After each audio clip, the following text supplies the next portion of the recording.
Good morning, everybody, and thank you for coming out for Grand Rounds. It's great to be here on this crisp morning, and supposed to be up in the 60s this weekend, so I'm sure we'll all find some fun things to do. In keeping with the great traditions we have at the University of Washington Department of Orthopaedics, which includes not drinking the Kool-Aid and looking critically at what other people call conventional wisdom, the shoulder and elbow service, along with Akash, who's a member of our service because we like him so much. We're going to talk a little bit about the changing paradigm, or challenging the paradigms, if you will, that exist throughout the world and our country in some of the aspects of shoulder surgery. So we just like to be different out here in the Northwest, and we just don't go along with what everyone does in New York or Chicago or France for that matter. So anyway, these are real great speakers we have for you this morning, well known to you all. And Akash is a game changer and a future game changer, no doubt. Jason Shu is somewhat new to our service, but we're thrilled to have him with us. And he's making great contributions already. And Rick Matsen needs no introduction here. So without any further ado, Akash.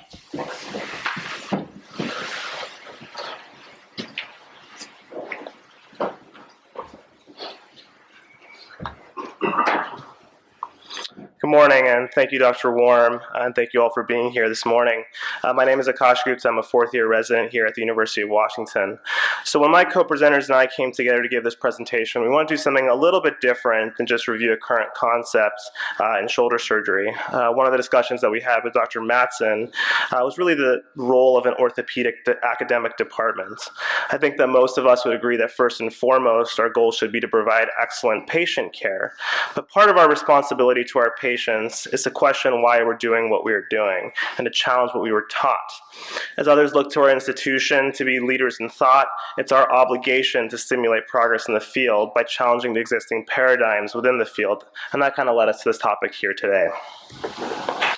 So I'll be giving an introduction to the topic as well as going over some historical examples of how our department has challenged the paradigm in the past. Dr. Shu will be looking at some of the recent shifts in rotator cuff disease, and Dr. Matsen will be discussing resident iconoclasm. So historically, the practice of medical education has long been an apprenticeship model, and while recently there's been a more shift to a standardization of education, surgical subspecialties still largely rely on the development of skill and technique through apprenticeship. Since there's such varied surgical approaches, techniques, and technologies used to treat orthopedic pathology, frequently the reason why a surgeon does something a certain way is because that's how they were taught how to do it in their training. I think at our own institution, residents would agree that there's sort of an internal culture of how we do things, the Harborview way or the UW way, if you will. I recently went on fellowship interviews for foot and ankle, and every single interview in one way or another made reference to this mythical Seattle way of doing something. And while I think that there are certain principles or even a standard of care that permeates throughout the department, I think pigeonholing it into a Seattle way would sell a little bit short. There are several examples within our department of individuals embracing our role in academics and really challenging the firmly entrenched beliefs of orthopedics that have changed the way that we practice today. A few examples. For a long time, femoral shaft fractures were treated with traction and bed rest. And of course, there were several complications with a deconditioned patient lying in bed for several months, including pneumonia, DVTs, and PEs, among others. In the 1940s, a German surgeon, Kunscher, started treating American POWs with intramedullary nailing. However, his early work was not very well received, and by the end of World War II, his techniques were largely undiscovered in the United States. A Time magazine article in 1945 discussed the skepticism of American surgeons on finding these intramedullary rods implanted into American soldiers. Even through the 1950s, as he developed the shape of nails as well as a technique of intramedullary reaming, the use of intramedullary nails in the United States was largely unknown. Throughout the 1960s, there was significant enthusiasm for compression plating in tibia and femoral shaft fractures, and the concept of intramedullary nailing sort of fell by the wayside. But as the complications of open femoral compression plating became apparent, intramedullary nailing was revisited by a few surgeons here in the United States. In 1966, Dr. Hansen spearheaded the decision to establish a closed intramedullary nailing program here at the University of Washington, whereby one resident would spend 6 weeks observing Kuncher's technique. A program was then established whereby community orthopedists would allow their patients suitable for nailing to be treated by the residents while they assisted and learned the technique. They subsequently collected and published a series of 46 fractures treated with intramedullary nailing and found very few complications, most of which were transient or functionally insignificant. Patients were allowed to weight bear as tolerated, and they found no infections, mortality, or non-unions, with significant improvements in time to crutch walking and full weight bearing compared to their compression plate counterparts. This, of course, was part of the revolution in the U.S. that sparked the progress of nail designs and techniques. As we all know, reamed intramedullary nailing is now a gold standard of treatment of femoral shaft fractures today. But it took revisiting a concept that had previously fallen by the wayside and had been dismissed at large by the orthopedic community. Another historical example of this department's ability to shift the paradigm looked at the effects of elevation and compression in a limb. Compression and elevation have long been used to treat an injured limb, and the effect of elevation in the treatment of swelling is undeniable.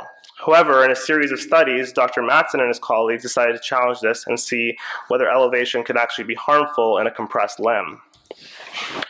In this 1977 JBJS article, the team replicated a compartment syndrome model by applying air splints to their own limbs with increasing levels of pressure and varying levels of elevation. They found that the ability to tolerate pain in the compressed limb was reduced by limb elevation, and that a decrease in local arterial blood pressure was a significant contributor to this decrease in pain tolerance, not just the increased compression. They followed it with this article in the 1979 edition of Core, which measured both the arterial and venous pressures in compressed limbs at varying levels of elevation. In this study, they found that both arterial and venous pressures decreased with elevation, but that the arterial pressure continued to decrease with progression of elevation above the level of the heart, while venous blood pressure could only be lowered to the local tissue pressure. They thus concluded that elevating the limb above the level of the heart reduces the AV gradients in limbs, and this was magnified in limbs with increasing tissue pressures, such as those with compartment syndromes. And finally, the team went on to publish this 1979 Core article that measured the oxygenation of tissues in compressed limbs while varying elevation. Predictably, they found that muscle oxygenation was decreased in compressed limbs, which is a phenomenon we all know about compartment syndrome. But they also found that oxygenation of tissues was uniformly lower in limbs that were elevated above the level of the heart. The combination of these three studies showed that elevation of a compressed limb decreases pain tolerance, decreases the AV gradient, as well as decreases muscle oxygenation. They established that elevation, while it's a useful tool in managing the swollen and traumatized limb, is not done without consequences, and that orthopedists should understand this physiologic effect. So these are just a few of the examples of our own department challenging the pre-existing paradigms. And with that, I'd like to turn it over to Dr. Shu, who's going to talk a little bit about some of the current shifts in paradigms as it relates to rotator cuff disease.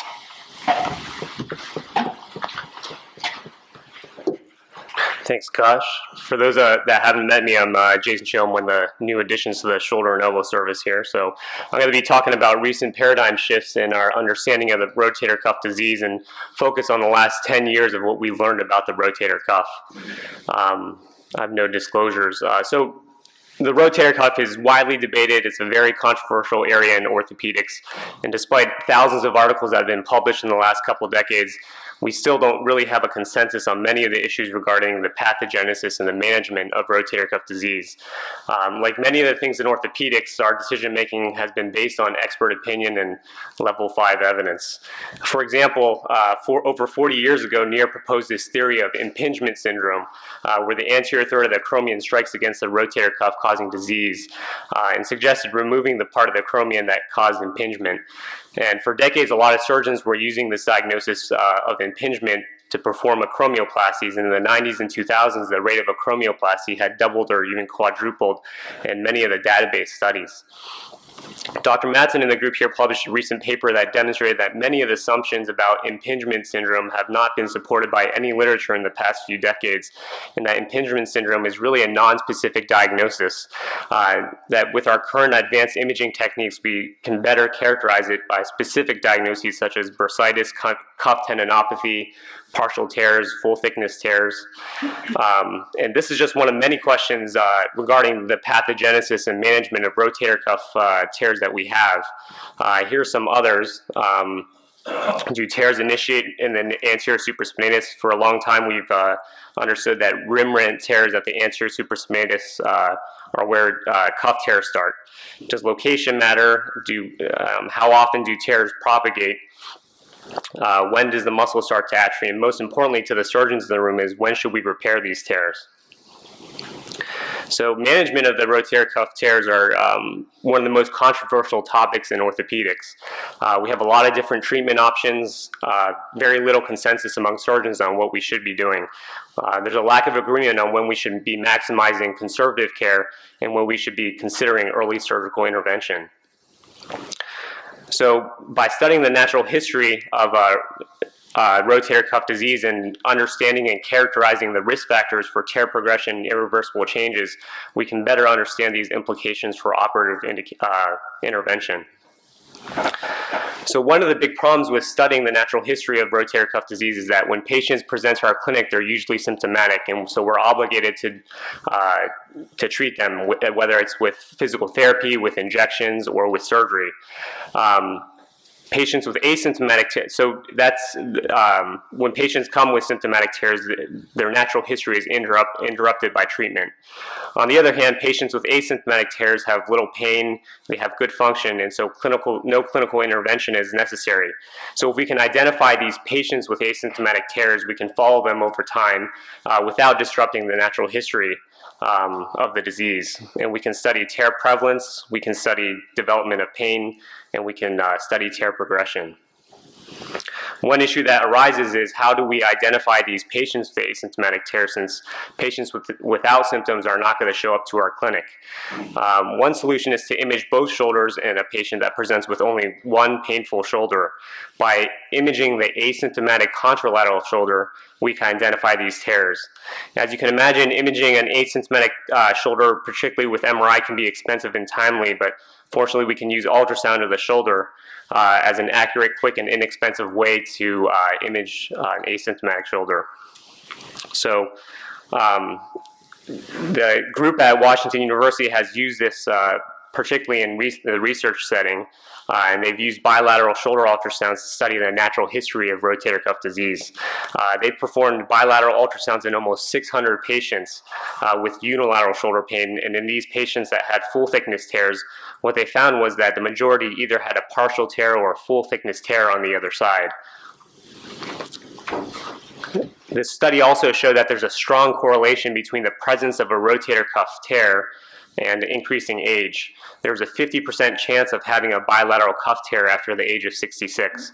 In fact, if you look at the average age of patients with no tear, unilateral tears, and bilateral tears, there was almost a perfect 10-year interval between each of these, with no tears in the late 40s, a unilateral tear in the late 50s, and then bilateral tears in the late 60s. And this supports the notion that cuff disease is not due to impingement, but rather is an age-related degenerative phenomena of the tendon. In addition to the increase in cuff disease with age, there's also a decrease in cuff healing with age. If you pull all the studies looking at cuff healing, the average age for a healed cuff is probably around 55, and the average age of an unhealed cuff is in the early to mid-60s. So there's a drop-off in the body's capacity to heal tendon to bone at that age. If we have a patient that presents to us in the mid-50s with pain in a small tear that we treat conservatively, and that patient is seen 10 years later with new pain in an enlarged tear, by that point the patient's capacity to heal that tear has been compromised and may not be repairable. So when that patient initially presents to us, we have to ask ourselves, what's the risk of tear enlargement? What's the risk of fatty muscle degeneration? What's the risk of alterations to glenohumeral kinematics? Because it's these irreversible changes that can dictate our urgency for surgery. So understanding the location and the initiation of degenerative tears is essential to describing the pathogenesis of the rotator cuff disease. And early theories and the general accepted concept of tear initiation was that the tears start just adjacent to the biceps tendon at the anterior supraspinatus and progress posteriorly to the infraspinatus. But by using ultrasound, the group at WashU has been able to challenge this generally accepted concept. This is an ultrasound of the rotator cuff. We have the deltoid superiorly, the humeral head inferiorly. We have the biceps anteriorly. This is a sagittal cut here, and then you can see the rotator cuff tear here. And with ultrasound, what we can do is we can measure the distance from the biceps to the anterior part of the tear. Using data from hundreds of degenerative rotator cuff tears, a histogram was constructed describing the frequency at which a certain distance from the biceps tendon tear was involved, and the highest frequency was about 15 millimeters posterior to the biceps tendon. This histogram included all full thickness tears. If tears started at the anterior edge of the supraspinatus, you would expect the curve to, the highest frequency to be at 0 millimeters from the biceps tendon. In order to make sure that there wasn't a bimodal distribution of frequencies for small and large full thickness tears, a similar histogram was made for small full thickness tears, and we saw the same frequency. The highest frequency was about 15 millimeters posterior to the biceps tendon, and this confirms that degenerative tears actually start more posteriorly than we originally thought. So instead of the tear starting anteriorly, we understand that tears start more posteriorly and then progress anteriorly and posteriorly from there. Anatomically, this makes perfect sense because if you've heard of the concept of the rotator cable and the rotator crescent that was described by Burkhardt, the rotator cable is a thickening of the tissue that starts at the anterior supraspinatus and involves the it spans the supraspinatus and the infraspinatus tendon, and lateral to this rotator cable is what we describe as the rotator crescent tissue, which is a thinner, less vascular tendon. And the site of initiation of rotator cuff tears on ultrasound studies correlates to an area that's towards the middle of this rotator crescent tissue, and this is the most avascular area of the cuff insertion. Here's a cadaver picture demonstrating this concept. Anteriorly, here is the biceps tendon, and you can see the thickening of the tissue here as the rotator cable, and then the thinner crescent tissue lateral to that near the cuff insertion. And at 15 millimeters posterior to the biceps tendon, you can see the initiation of a cuff tear in that exact area described by the ultrasound studies. Around that same time, there were some anatomic studies that expanded our understanding of the rotator cuff insertion, and the generally accepted concept was that the cuff insertion was that the supraspinatus inserted onto the anterior part of the greater tuberosity, and the infraspinatus behind that.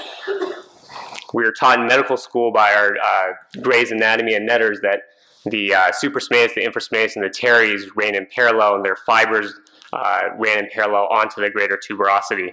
This study challenged that notion, and we now understand that there's considerable overlap of the structures, and that the supraspinatus by itself only has a very small insertion onto the greater tuberosity, and the infraspinatus actually has covers a larger portion of the greater tuberosity than we originally had thought. I put new in quotation marks here because it wasn't necessarily new, as gross and microscopic studies done by Doug Harriman here had shown that there are considerable overlap between the supraspinatus and infraspinatus tendons. If we look 15 millimeters posterior to the biceps tendon where tears initiate, according to these anatomic studies, this actually correlates to an area of the anterior infraspinatus or posterior supraspinatus rather than the anterior supraspinatus as we had originally understood. This might be explained why sometimes we can see isolated infraspinatus atrophy and in small tears. With this new understanding that tears start 15 millimeters behind the biceps tendon, one of the questions was, as the tear progresses anteriorly and posteriorly, it's going to propagate towards this anterior supraspinatus or rotator cable. With the loss of this cable, the question was, how important is the integrity of this anterior supraspinatus? This study looked at the location of the tear, specifically addressing the question of what is the importance of this anterior supraspinatus.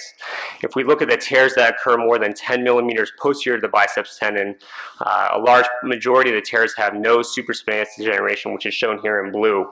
If we look at the tears that are more than 0 but less than 10 millimeters from the biceps tendon, there's no degeneration as well. But if we look at the tears that are right behind the biceps tendon, and once the tear hits that area of the anterior supraspinatus, the majority of the tendons have fatty degeneration. If we look at the same thing with the infraspinatus tendon and muscle degeneration, we see the same pattern with a small proportion of degeneration at greater than 0 millimeters behind the biceps tendon, but once it hits that anterior supraspinatus, the majority of degeneration will occur. Therefore, we can be fairly confident at this point that the integrity of the anterior supraspinatus is important to the development of fatty atrophy. So if we see a young patient with an anterior supraspinatus tear, we have to be cognizant that this is a tear at risk for irreversible fatty degeneration. So now that we understand tear initiation and the importance of tear location, what about tear size? We can follow proximal humeral migration with x-rays to detect kinematic changes in the glenohumeral joint. And when used along with ultrasound, we can determine whether there's an association between tear size and altered kinematics. And this study showed that tears of about 175 square millimeters were associated with migration and painful shoulders, and 175 square millimeters is approximately a 15 by 12 millimeter tear. Lastly, what have we learned about tear progression? Over the past decade, the group at WashU has been prospectively enrolling patients in a longitudinal study with the purpose of reporting long-term risk of tear enlargement, symptom progression, and following these asymptomatic tears. And the most recent report was just published in JBS with over 200 patients with a symptomatic cuff tear on one side and an asymptomatic tear on the contralateral side. And over the past 12 years, they followed these with ultrasounds, with x-rays, and with clinical exam. And what they found was that tear progressed more than 5 millimeters in 50% of patients by a median of 2.8 years. And if we look at full thickness tears, they're more likely than partial thickness tears to enlarge. And full thickness tears were primarily the only tears that really were associated with muscle degeneration. So over the past 10 years, we've learned a great deal about the natural history of rotator cuff disease. We know that it's often an age-related tendon degeneration, not really impingement that's causing causing the rotator cuff disease. We know that there's a smaller supraspinatus footprint than we originally thought, and it's actually the infraspinatus that's taking the majority of the greater tuberosity insertion. Tears initiate 15 millimeters posterior to the biceps tendon rather than at the anterior supraspinatus. The anterior supraspinatus is key in fatty atrophy. Altered kinematics can occur at tear sizes of about 15 by 12 millimeters, and about 50% of degenerative tears will increase by more than 5 millimeters at an average of 2.8 years. So the question now is, how can we apply this to our patients? So in the patient that presents with a small tear in their mid-50s, we have to worry that if we treat this non-operatively and they come back 10 years later with new pain and enlarged tear, at that point it may be irreparable. So we have to take these natural history considerations into account. With tear initiation 15 millimeters posterior to the biceps tendon in the crescent tissue, if we see someone with a tear in that crescent tissue that doesn't include the anterior supraspinatus, we can maybe follow them over time, treat them without surgery, but patients with an anterior supraspinatus tear that involves a rotator cable, we have to be cognizant that they're at risk for fatty degeneration. And we also understand now that tear sizes, if they're greater than 15 by 12 millimeters, the larger the tear size is, the more kinematic abnormalities the patient may have. So it may be better to repair these small tears while they heal better at a younger age. One of the big questions now is, can we reverse the natural history with surgery? Dr. Matsen and the group here has looked at the literature over the past 20 years or so and looked at the number of publications on rotator cuff repair. And although the number of publications has increased a large amount, we can see that the post-op outcomes and the integrity of the repairs really hasn't changed that much over time. So this question is something that has yet to be answered at this point, and hopefully, as Dr. Matsen talks about in his talk, hopefully there will be someone up here in the front that will help us to answer those questions. So, thank you.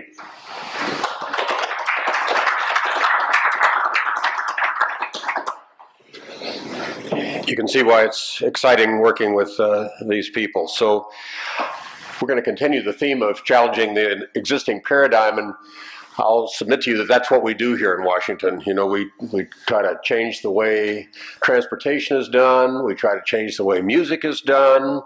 We try to change the way business is done. We try to change the way mountain climbing is done.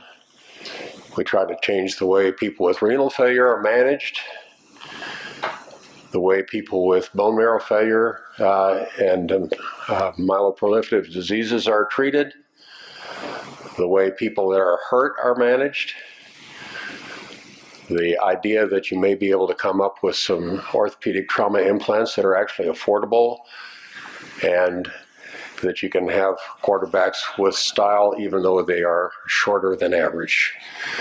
So I wanted to highlight the role that residents play in challenging the existing paradigm, and we all are fans of disruption, and so I'm going to present to you sort of a 40-year look back over 24 disruptive papers by 23 residents of the University of Washington residency program. And so you all know that Keith Mayo was one of our residents here, and also we had Jeff Sheridan. Unfortunately, he's passed away, but they were sentinel in challenging the existing paradigm about compartmental syndromes, because in the earlier days, back in the 1970s, everybody was thinking this was due to arterial spasm, and they were able to help generate this model here, shown in the bottom slide, which really, that one little picture explains all of the findings that you have surrounding compartmental syndromes. For example, how the pulse can be intact, how the finger and toe tips can be well perfused, but the compartment can be ischemic. And Akash has touched on the fact that this model helps understand why elevation is a bad thing for people that have compartmental ischemia. So again, hats off to Keith and Jeff. Rob Veith was instrumental in our understanding of compartmental syndromes in children, increased pressure in a limited space, and for a long time the paradigm was, well, we should just watch these kids along and see how they did. But he pointed out in this important paper that time is of essence in saving the viability of the muscle within the enclosed compartment.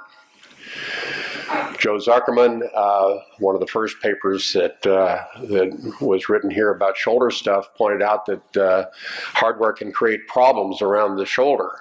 And the question that he brought up is, do you know where your screws and staples are tonight? Because they can migrate around, and this message has not necessarily percolated through the entire environment, because this is a case we just saw last month with loose screws and staples. But again, Joe wrote this paper while he was a resident here.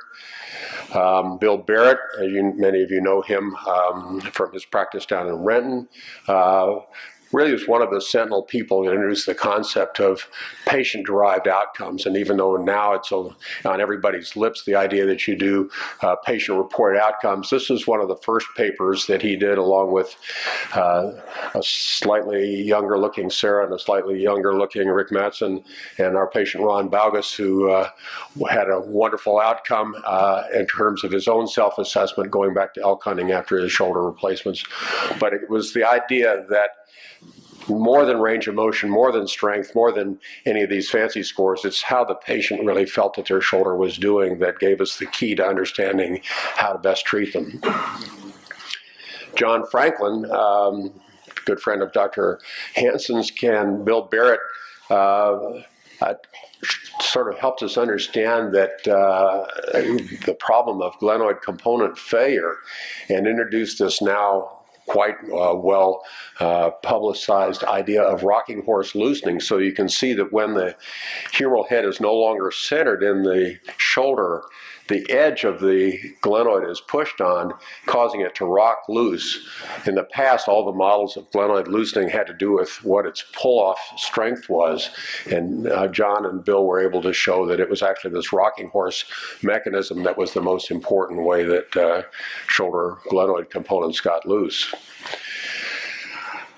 Dr. Shu has already mentioned shoulder ultrasound, but it was actually back in 1988 that Mike Gannon, one of our residents, talked about sonographic evaluation of the rotator cuff, and it really one of the first people to introduce the idea of using sonography rather than at that time the gold standard, which was arthrography, to evaluate the integrity of the rotator cuff. And at that time we just had mechanical sector scanners that we stole from the OB department to look at the rotator cuff, but now with linear arrays that has advanced a lot, and the people at WashU, where Jason came from, have really taken that to the next level. But the idea that we can evaluate the rotator cuff without having to do arthrography or MRIs was seminal at that time.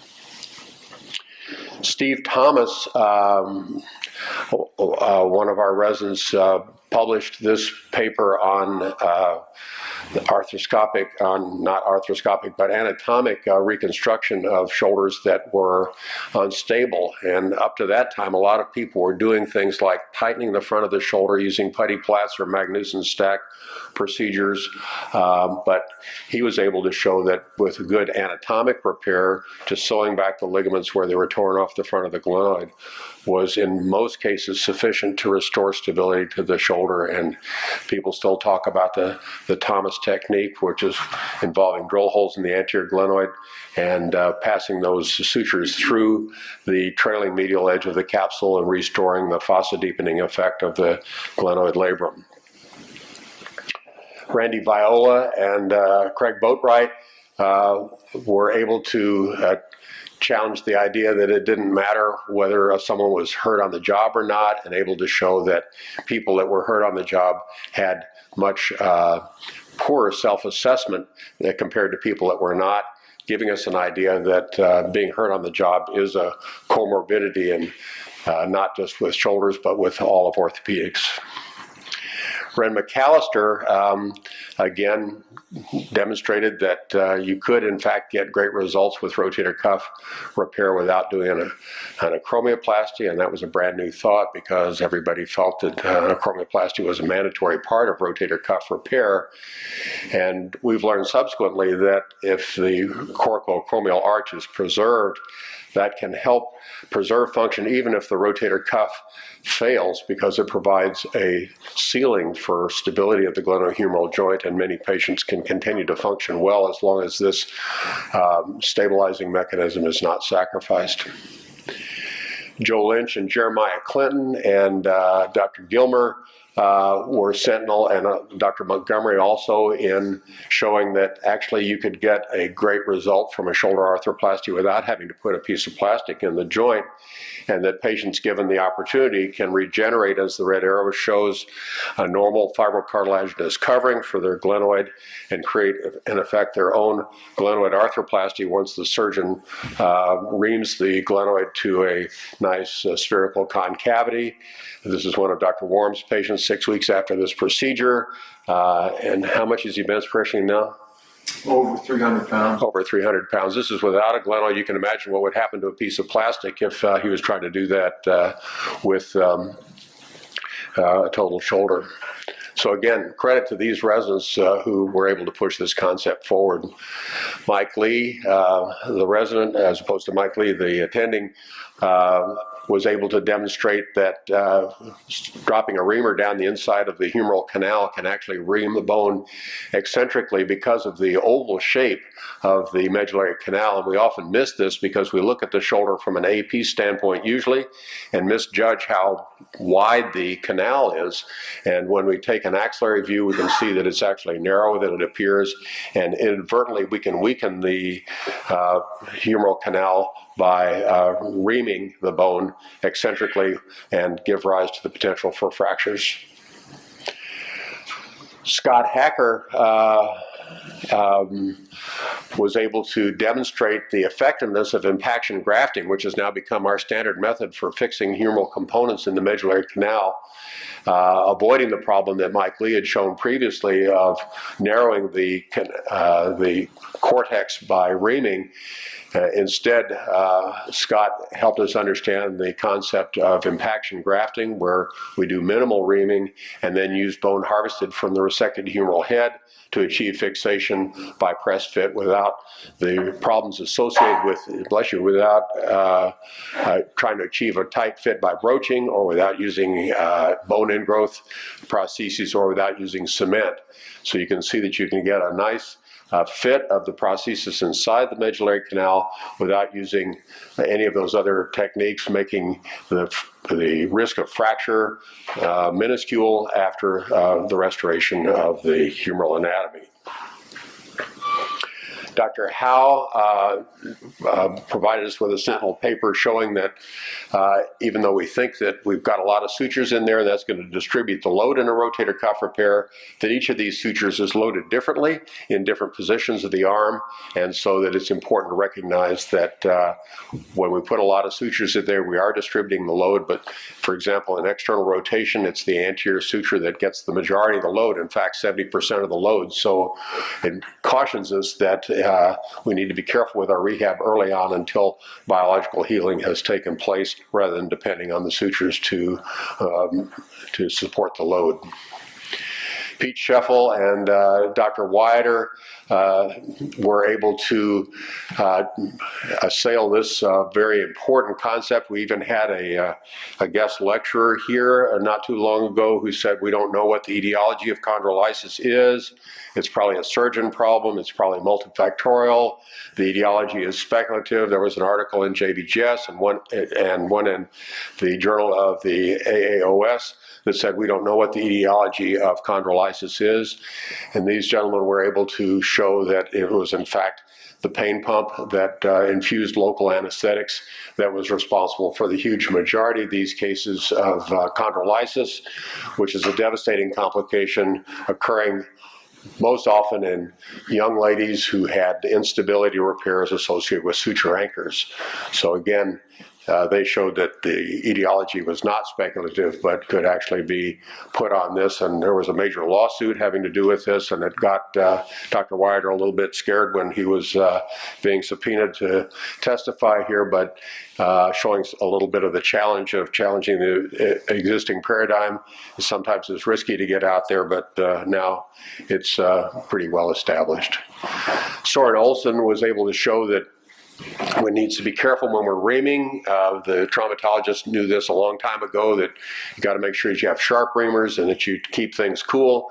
But he was able to show that using infrared photography at the time of surgery, that you could actually heat up the glenoid bone to the levels where the bone could be killed, so that it's important that glenoid reaming be done in a way that keeps everything cool.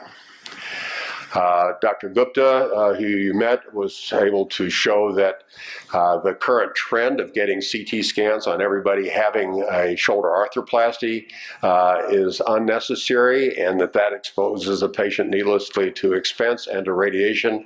If one can teach the radiology technicians to take a good axillary view, that provides all the information you need, and that this extra expense and exposure is not necessary.